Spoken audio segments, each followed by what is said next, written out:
Syracuse football is coming off the program's second winning record under head coach Dino Babers. With the Orange sights set on a return to another bowl game and beyond, the Cuse kicked off their campaign in dominating fashion, scoring 65 points en route to a shutout victory against crosstown foe Colgate in Week 1. It marked the highest scoring game for SU since 1998. And for the Orange, look to continue that momentum, welcoming Western Michigan to the Dome this Saturday. We'll have everything you need to know about the Orange and the Broncos because Cuse Countdown is back, and it starts right now.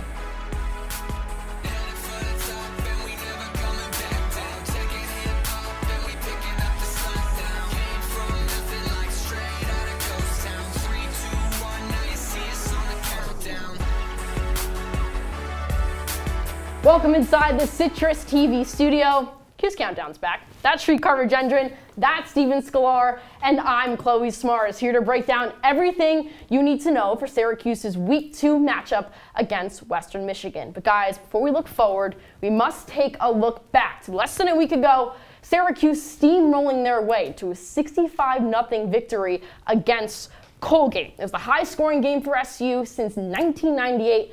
A dominating win to start off the season for the Orange. Steven, a really one-sided game, but what did you take away from the Orange in Week 1? For a Week 1 game against Colgate, I really try not to get too high or too low on what's going on and how the team looked offensively or defensively. I'm really at a very neutral point right now. A lot of explosive plays on offense, though, and defensively they held it together long enough to keep a donut on the board for Colgate, so you got to be happy about that. But later on in the season, they're going to be tested much more, and they have to be better than they were against Colgate because it's really not a litmus test for them. Utter domination. Those are the only two words that I could use to describe this performance by SU. And even though it was against Colgate, that doesn't mean we can't take away some positives from this game. I mean, come on now. Now, the offense was shaky to begin with, right? And there were signs of an undisciplined team with the pre-snap penalties early on, but that defense, lights out, I tell you, lights out. Jeremiah Wilson, a standout performer, a great read on the pick six, which pretty much turned the game, and a complete performance for the most part, but it was what was expected against Colgate, like you said. Absolutely. Well, a storyline that was heading to this game for the Orange. Would quarterback Garrett Schrader be healthy following an off-season surgery on his throwing elbow? But QB1 feeling good after his first appearance since injury. I feel great. I mean, I wish I could have played a little bit longer. And going into halftime, they were talking about taking me out, but I was like, I'm not going out because I threw that pick, and I was like, I'm not ending on that. So they're like, all right, give you one more drive. So went down and we got to go score again. So that was nice. But I feel great. So number 6, wishing he had more minutes in that opener. But Srikar, what did you like from Garrett Schrader against Colgate? Obviously a big arm surgery. You know, it can be hard to come back from injuries like that, but I think Schrader didn't miss a beat. He looked confident and never seemed like he overthought any of his throws. Great placement on his throws, by the way. And his footwork, how he moves inside the pocket, it looks so much more natural compared to last season. And even when the play breaks down, he doesn't immediately think to himself, hey, let's tuck and run and, maybe gain a few yards, put your body on the line. He keeps scanning the field, looking for open receivers. He's become a pure pass-first QB.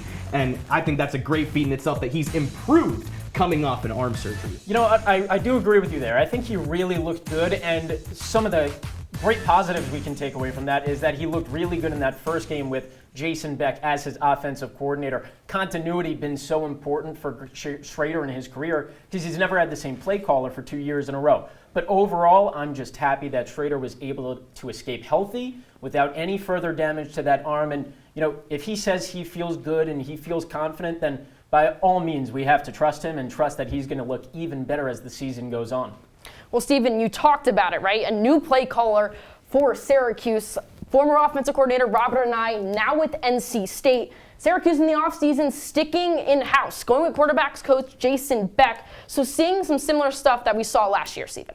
Yes, some very similar things, and Jason Beck sort of has a knack for being able to work with quarterbacks over the course of his career in college football. Quarterbacks are averaging about 3,800 all-purpose yards. And with Garrett Schrader last year, 2,600 passing yards, another 450 on the ground. He's a very qualified coach and the guy that you want to be the mastermind behind this offense. And like I said before, Garrett Schrader needs that continuity as with a play caller because it's been a struggle for him throughout his career. And having Jason Beck for 2 years now is only going to make him that much better, I believe. Well, I think Beck's impact goes just even beyond the quarterbacks. It's the entire offense, especially with efficiency and in situational football. If we look at the red zone offense, I mean, in 2021, second to last in the ACC, and he brought him up to second in the conference in just 1 year. That's the type of impact that he has on this offense. It's not just Schrader, it's this entire unit. Well, a player that had a big impact a year ago. Wide receiver Oronde Gadsden, a breakout season. Looking for someone this year to kind of step up and help complement him in this offense. And against Colgate Srikar, it looked like a lot of players were getting involved in the rotation, which is a good sign for this group. Chloe, normally it wouldn't be good if you didn't have a clear-cut wide receiver too, but for SU, I think it actually works in their favor because of the options they have on the table. You look at guys like Umari Hatcher, Isaiah Jones, Damian Alford. There's so many guys that prove that they could play in that role. But to me, the one guy that stands out here, Isaiah Jones, a 6'4" receiver, and he can move really well at his size. I think that's tantalizing potential if you're SU, and I would take potential in this case because it could just lift your offense to another level. You know, Oronde Gadsden, wide receiver, tight end, we actually don't really know what he is, just despite what he's listed as on the depth chart. But like you said, you bring up a very good point that finding a wide receiver too is going to be so critical for them. The positive is that there's a great competition going on right now, and it's a breeding ground for somebody to just pull away from the rest of the competition. But the negative side of it is that they don't have a lot of time left, and this Western Michigan game is going to be one of those real last tests for a wide receiver to emerge. You say you like Isaiah Jones. I like Damian Alford. I mean, he's like the popular kid in elementary school, just running faster than everybody else out there. 2 years ago, 19 yards per catch.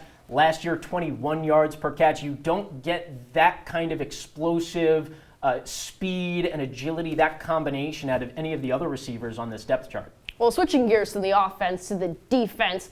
Similar story in the offseason, new leadership. The Orange naming Rocky Long their new defensive coordinator after Tony White took the job at Nebraska with Matt Rule. Long spent a long time coaching in the Mountain West Conference, a big fan of the 3-3-5 defense. But Steven, what should we expect in this defense under Long now? I think we should expect a lot of the same from last year, and this was a really, really, really good defense last year. I say that Rocky Long is probably the most important recruit the Orange had all offseason. They call him the grandfather of the 3-3-5 defense, and that impact of coming over and continuing what Tony White did last year is so important for these guys because there are so many positions that are in a transition year with guys leaving in the transfer portal or leaving for the NFL. And so, no disrespect to Tony White at all, but I think Rocky Long brings a great teaching presence, an adult presence to the table that Tony just did not have. Rocky Long is going to be able to connect with these players on a bit of a more personal level and really help them understand the adjustments that he wants them to make on defense. Steven, I agree with everything you just said. Obviously, Rocky Long found success with that 3-3-5 defense and just ran with it. And for those of you might not know, 3 linemen, 3 linebackers, 5 DBs. You have a blanket in the secondary, and now you're placing emphasis on your linebackers because you need fast guys who can go sideline to sideline, not only for coverage, but also for rushing the quarterback. Rocky Long now has the personnel to execute what he wants to do. He has the guys in place. So I think we should be seeing a better defense than last year under his leadership. Well, guys, the personnel for this defense changing in the offseason. Like you mentioned, a bunch of guys going to the transfer portal. Deuce Chestnut, Jahan Carter, Michael Jones, their big linebacker, now in the NFL. But some key pieces staying, some new faces coming in. Srikar, what do you like in terms of personnel-wise on the defensive side? Well, looking back to that Colgate game, that defense was absolutely flying. The linebackers looked rangy, as I just said, sideline to sideline. That's the key. And although it was Colgate, mistakes are prone to happen. They forced a lot of turnovers, and I think I got to give the defense credit for that. The Raiders didn't even cross the 50-yard line until their final drive. So I think the 3-3-5 is off to a stellar start. So you remember what I said at the beginning, not to get too high, not to get too low? Well, right now, this is the second best defense in the country based on total yards allowed. Do you expect that to hold up? Because I surely don't. I don't think that this defense has the potential to be anywhere near that good for the rest of the year, but you did mention some good players that are really fitting into this scheme well. Versatility is such an important practice in a 3-3-5 defense, and right now Syracuse has those versatile guys. They also have guys that are hungry, like a Jeremiah Wilson, who really looked like a Travis Hunter Duke jumping the route for the interception in the game against Colgate. So they've got some pieces in place, and we saw a lot of them in action last week. Let's just see how they progress a little bit more before we get too high on them anymore. Well, I think this defense would tell you they're a disciplined group, or at least they try to be, and I think it's something that the Syracuse team is trying to do, being that last year they were one of the most penalized teams in all of college football. Stephen, though, it was an issue that we still saw in week 1 against Colgate. It's a huge issue. They were not only one of the most penalized offenses in the country, but in the ACC, they were actually number 1. Yeah. You just hope that that doesn't carry over throughout the season and that the mistakes that were made were actually just first game nerves. But as I see it, this is a continuing problem, and they continue to bleed and bleed and bleed, and you really just want to see this get fixed. A guy like Chris Bleich making 2 early mistakes, that can't happen as the season goes on. Dino Babers has a reputation for the penalties, and it's not a good one, okay? So it's a major issue that 2 pre-snap penalties are coming from your most experienced offensive lineman. If the most experienced guy goes down, the entire offensive line is sinking with him. It's a collective. So hopefully this is just a one-off, and maybe in this Western Michigan game, things clean up a bit. But right now, I still think it's cause for concern. Well, speaking of Western Michigan, when we come back here on Cuse Countdown, we meet the Broncos of Western Michigan. You won't want to miss it.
Jordan knows he shouldn't eat this entire bowl of nachos, but tonight he's earned that right. Because a few hours ago, in the middle of happy hour, he recognized a sign. Not from the gods or a bolt of lightning, but from a double heart, a kissy face, and a 4th ha in ha ha ha. That's when Jordan knew he was buzzed. So when it was time to go, he got a ride home instead of driving. Be a legend like Jordan. Recognize your buzzed warning signs and get a ride home. Buzz driving is drunk driving.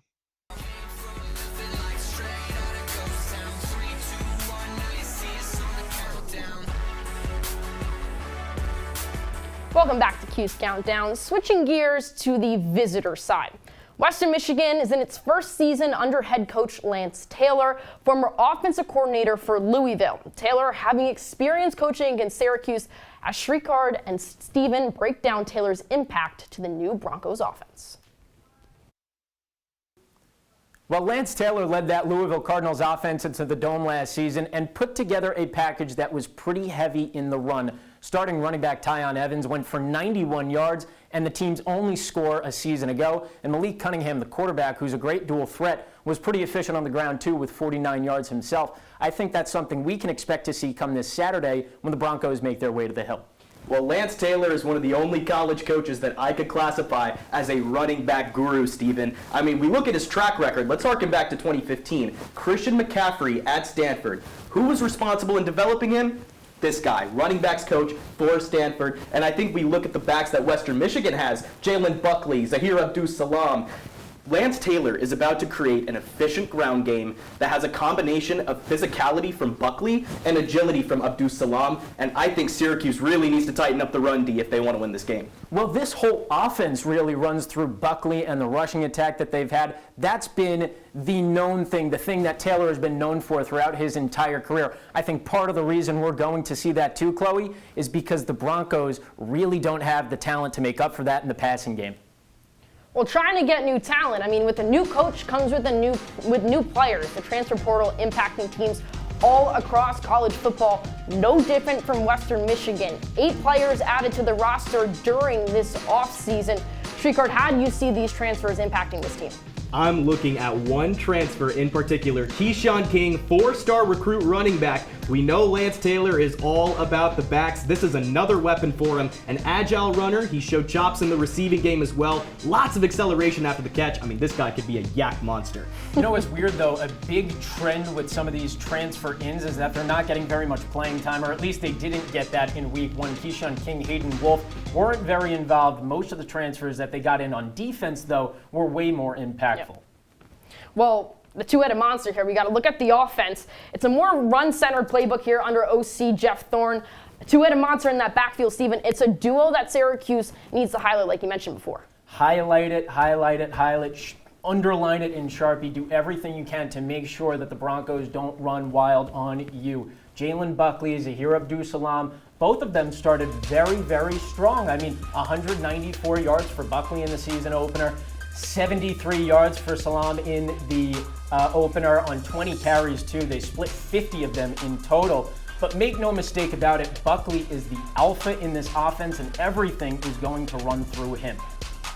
I don't necessarily think that there's a certain bell cow in this offense because I think both Buckley and Abdus-Salam both complement each other in a great way. Buckley is the more physical back, almost 200 yards rushing with 6.5 yards per carry against St. Francis. Those are impressive figures. But also Zahir Abdus-Salam serves as a change of pace back. A tendency to bounce outside, maybe SU picks up on it, but he has the speed to get outside and up the sideline. These two guys complement each other very well. Well, you talked about the offense, to put a bow in Western Michigan, and we got to talk about the defense. The Broncos coming off one of their best seasons under defensive coordinator Lou Esposito. Opponents averaging 14 points against this group a year ago. Lost a lot of talent to the portal, but Srikar, it's still a solid unit overall. No, not at all. Disagree with me then, that's fine. I'm thinking of the exact opposite of solid, whatever that may be. This defense, not a good unit. Against St. Francis, late in the first half, a huge lapse in coverage when they were forced to play up-tempo. Guys were wide open. So if SU just pushes the ball and keeps the pace up, they're going to overwhelm the Western Michigan defense. Hey, you know what? That's also something that Syracuse is very good at on the strength of the legs of Gary Trader, who can scramble out of the pocket, extend plays. Everything you said is absolutely true. Western Michigan could not cover a thing in that first game against St. Francis, but that's because they like to blitz. They like to get pressure up front, and that leaves them very susceptible in the secondary. So Garrett Schrader really just has to keep working his magic in that pocket and find the open guys because they will be there. Well, that would do it for the visitors, but when we come back here, we're taking it to the classroom. School's back in session for our analysts, Srikar and Steven. We'll give out their report cards for the Orange. Don't go anywhere.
We're back here on CC. This time, we're in the classroom. Guys, it's fitting. Wrapping up the second week of school, I thought we'd bring this energy into the studio. It's going to be pretty simple.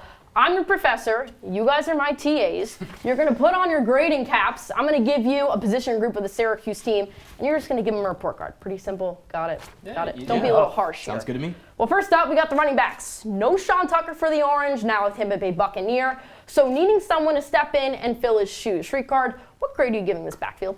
I'll preface this by saying I'm a leg grader. So you may or may not want me as your professor, but I think the Orange will be just fine without Sean Tucker. I'm going to go ahead and give the running backs an A-. Wow. LaQuint Allen, not too fancy. He was good, showed great vision out of the backfield. It's not him that I wanted to highlight. It's Ike Daniels. Talk about ACC Rookie of the Week, 78 total yards. That includes receiving, lots of burst, and if he bounces outside, he can fly.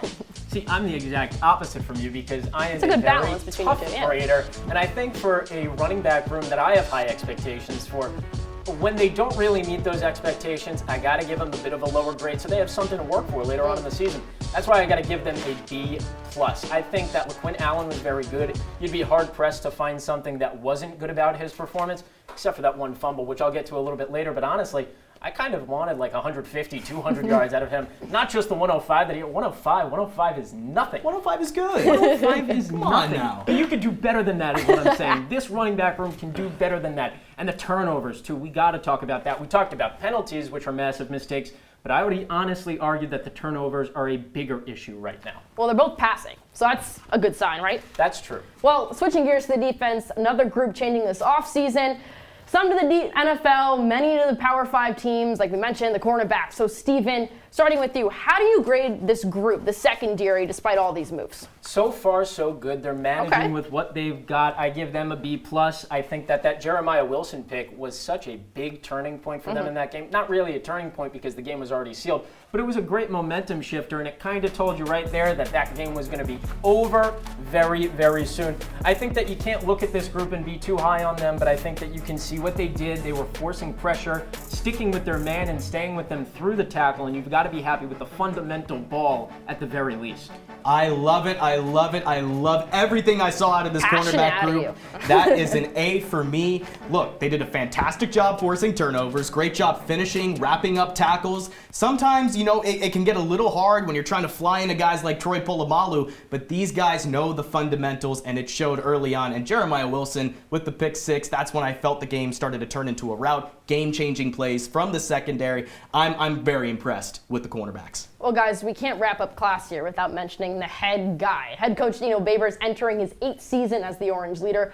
Questions about how much longer Babers will be here in the 3-1-5. But Srikar, back to you. What letter grade are you giving Coach Dino? I gotta give it a B. It's pretty even. Look, he did his job. He got his guys prepared, and they executed on his game plan. The only issue is the pre-snap penalties, but I think it's okay. A 65-0 route, I don't think that warrants anything less than a B. The pre-snap penalties were not the only issue. You've got to be realistic with your students. My grade for him is a D. Wow. What? I think he could have done a little bit better. In-game, the play calling could have been a little bit better, but my biggest problem with it is keeping your players out there for way too long. Aronde Gadsden never should have been running the field through that first quarter.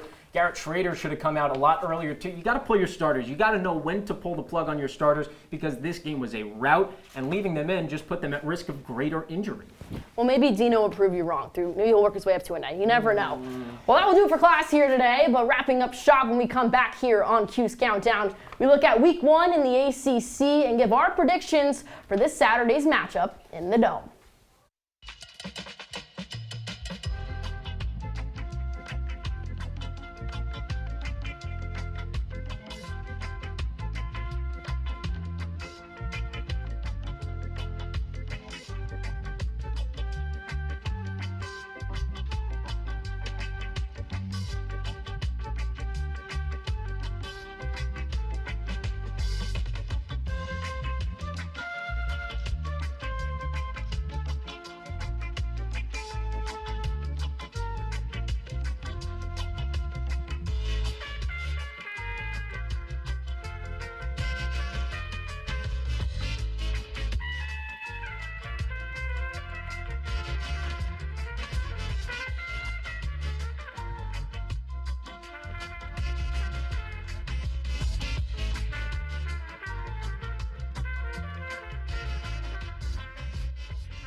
Wrapping up here on Cuse Countdown with Sklar, Srikar, Rajendran.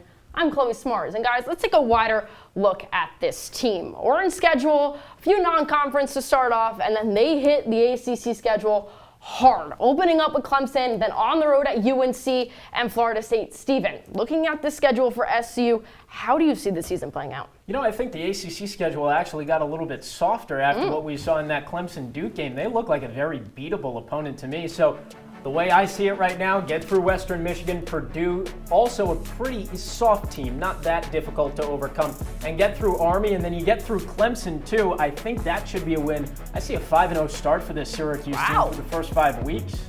You know, it may seem like a bold take, but I'm actually right there with you. Yeah, I don't believe in Clemson either.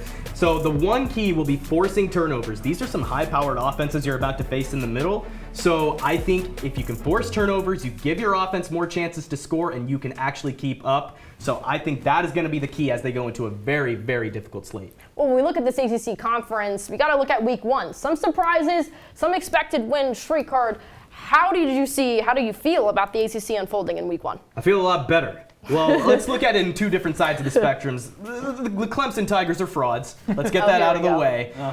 Lethargic offense. A lot of the problems they suffered last season just came up again, but FSU is the team that I am genuinely scared of. Pro-ready defense, the explosive offense that can produce fireworks at any given moment, NFL-ready talent. It's a lot better, but it's also a lot worse, and I think they found a balance. The ACC is kind of just right where it was. And now looking a little bit ahead, I don't care how bad Clemson is, and you and I both agree that they are pretty bad. They're not losing to Charleston Southern this week. You've got other games across the ACC, Virginia Tech, Purdue, Wake Forest, all these matchups that are going on. I see ways that the ACC can elevate themselves and put themselves in good standing with the rest of the college football world. But I also see, a game like the Notre Dame one, and Notre Dame is going to trounce on a lower level ACC opponent with that run game that they have. So got to worry about some of these teams going into week 2, whereas in week 1 there was a little bit more optimism, I think.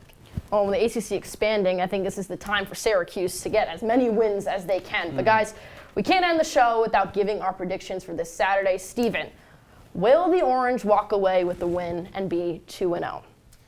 Well, yeah, they're walking away with a big win. It's going to be a big, big win. I've got another 50 burger from Syracuse, 50-14, my final score in this one. I just think that Syracuse holds too many advantages over Western Michigan, and we went through them all, really. We went through it. The Western Michigan defense is going to be too blitz-happy to be able to contain some of the speed that Syracuse has on offense. And then you work on the flip side, that Syracuse defense coming off of a really good, motivating, momentum-gaining game against Colgate is going to be able to shut down a Western Michigan offense that is really one-dimensional and doesn't have the talent in the passing game to match up with the Orange. I gotta agree with Steven. It's going to be a blowout, 42-17 SU. And I'll give one key for the game: tighten the run defense, please. Lance Taylor is going to run the ball. It's a run-first offense, and if you can tighten up the run game, I like the chances because the SU offense is just going to overwhelm that Western Michigan defense. So I think they'll be fine. Pretty easy. Interesting. I also got Syracuse here, 38-14. I agree with everything you guys said. Syracuse looked great on all sides of the ball against a Western Michigan team that I just think is on the lower end of Syracuse. They should have an easier job. But Steven, I'm going to bring it back to you really quick. What do you think Syracuse has to do? What's your main key for this game? Well, I think they don't have to put too much pressure on themselves. Much like the Colgate game, this should be a very easy one. But more specifically, the offense just needs to take what the Broncos defense gives them. We said it before. They're weak on defense. That secondary is weak. It's susceptible to the big plays. Syracuse has guys like Damian Alford, Umari Hatcher, a lot of guys in that offensive, that wide receiver room that can streak down the field and burn your cornerbacks like toast. Right. It should be very easy for them. Garrett Schrader is a guy that can make those plays. We really just have to see it against some higher level competition. But against guys like the Western Michigan Broncos, it should be very easy for QB1. That's a little shade to Western Michigan there. No shade, no shade. I agree with you, though. But I agree. I think it's a Syracuse sweep from the three of us. But that will do it here on Cuse Countdown. Be sure to check out CitrusTV Sports on Twitter and YouTube. And hey, be sure to check out the three of us. This Saturday on Orange Press Pass, we got everything halftime and post-game. For Steven Sklar, Srikar, Rajendran, I'm Smarz saying so long and enjoy the game.